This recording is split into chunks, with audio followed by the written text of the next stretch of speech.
Hi everyone, it's Jody. I'm back with another 2-minute tip, and this time I want to focus on one of the key elements in the Thrive methodology, which is around time and making sure that we're making the most of the time that we have. And a big issue that a lot of people face is procrastination and overwhelm. And so I wanted to share a very easy tip that I came across a few years ago in an article by the World Economic Forum. And effectively what they found is that if people could chip away at items in 2-minute increments, they were able to beat overwhelm and procrastination.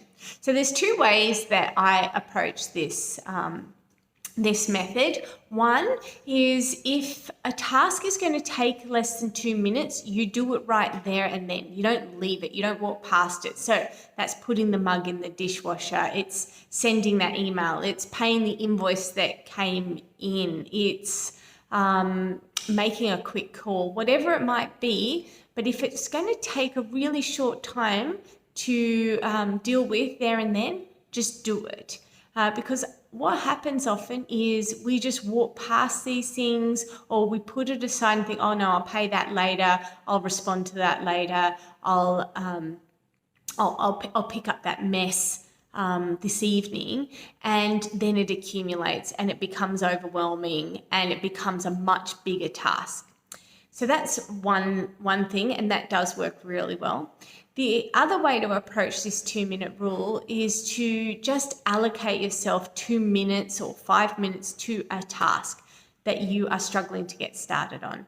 And this works really well because it breaks the procrastination, it doesn't feel overwhelming, and it opens the loop on the task, which makes it much more likely for you to get it done. So if there's something that you're really struggling to do, that you know you really need to get cracking on with, try setting a timer just for 2 minutes or 5 minutes and just say, I'm just going to work as hard as I can on that task, whatever it might be, just for 2 minutes, just for 5 minutes. That's it. And see what happens. I find it very effective myself. It's a good way of tricking your brain out of procrastination and paralysis. So give it a shot.